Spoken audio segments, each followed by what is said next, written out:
yang katanya misalnya itu sangat tertarik sekali. APBN kita 3.700 sekian triliun.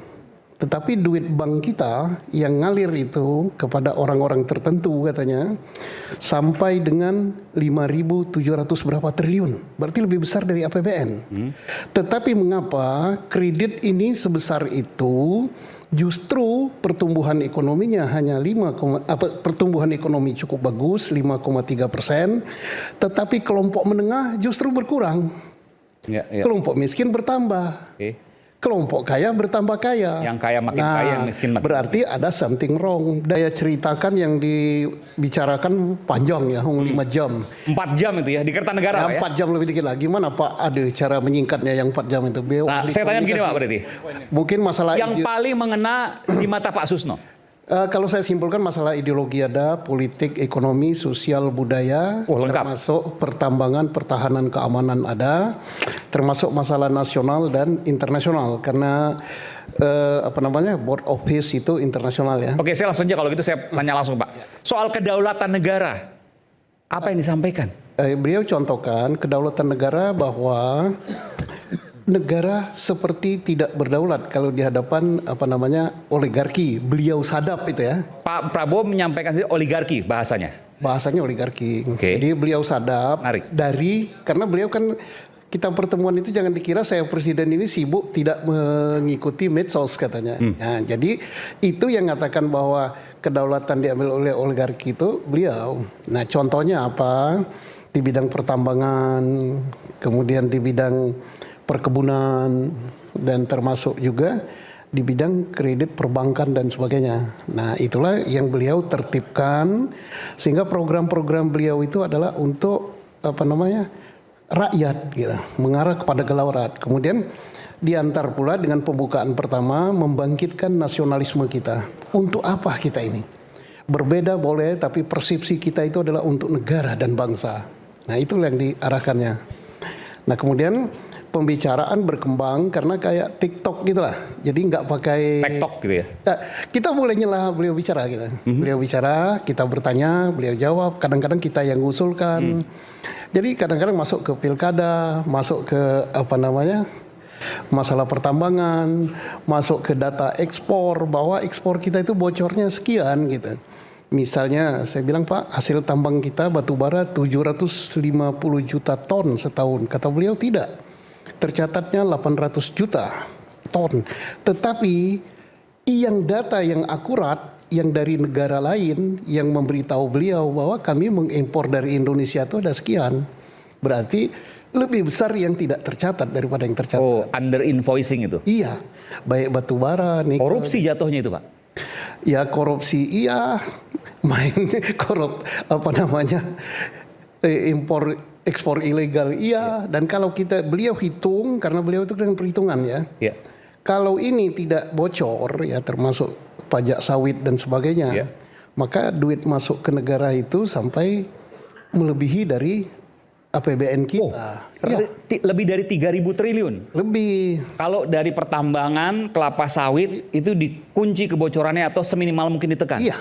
Lebih dari 3.000 triliun akan didapat setahun itu. Iya, jadi pemerintahan Pak Prabowo Gibran ini kan enak sekali kalau itu masuk. Tapi tidak seperti membalikkan tapak tangan kata beliau untuk itu. Maka perlunya kita nyamakan sikap bahwa kita ini untuk merah putih gitu, negara dan bangsa.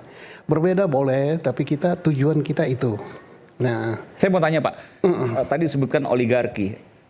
Apa yang salah dari oligarki yang disampaikan oleh Pak Prabowo atau mungkin dari teman-teman yang hadir di sana yang terkait dengan kebocoran itu? Ada? Ya kebocoran masalah pajak sawit misalnya. Karena kan yang nguasai sawit itu kan orang kaya itu oligarki. Oligarki itu lebih luas daripada naga kan.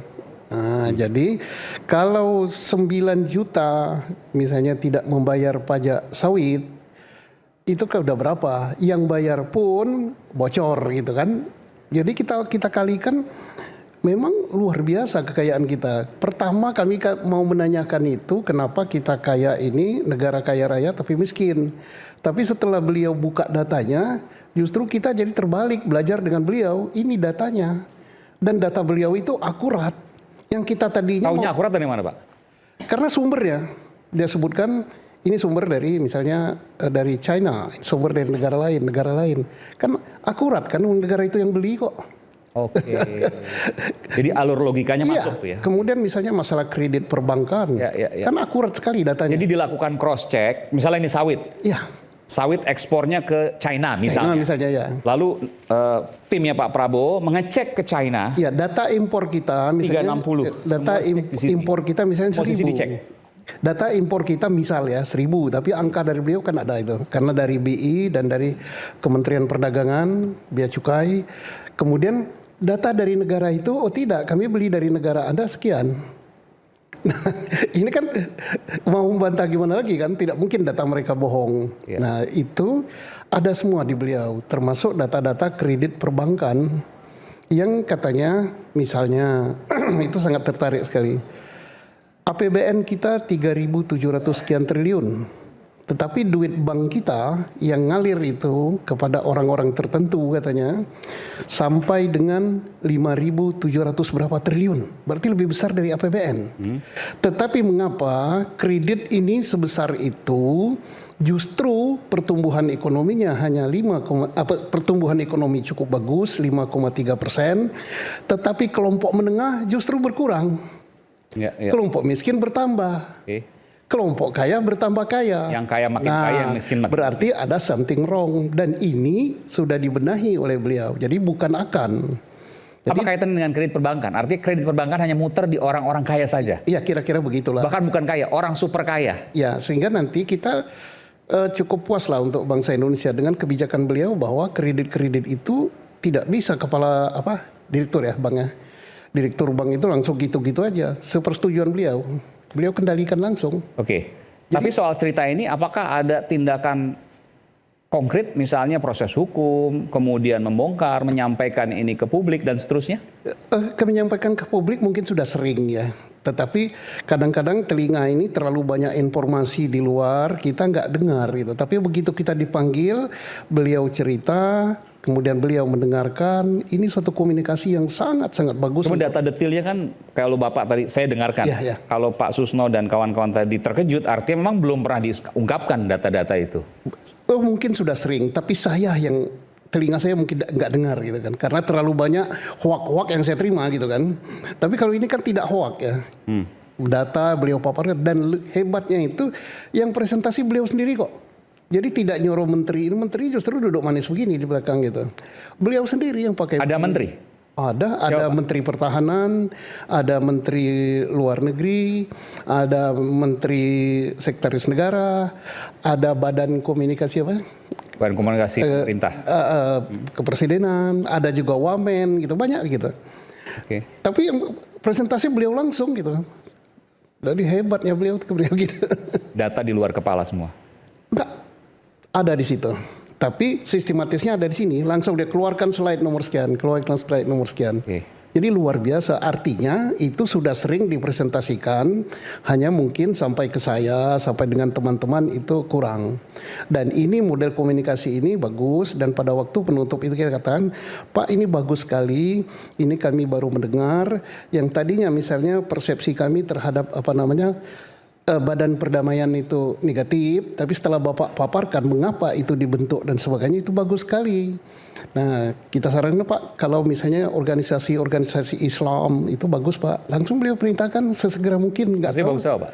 2 hari tentang Badan Perdamaian yang dibentuk Trump itu. Oh, Board of Peace. Iya, itu langsung kan pertemuan dengan organisasi Islam, pertemuan dengan Menlu dan Wamen, termasuk pertemuan yang semacam kami diundang itu, adakan lagi katanya di Hambalang, yang mungkin siap-siap aja Pak Rangkuti doang gitu.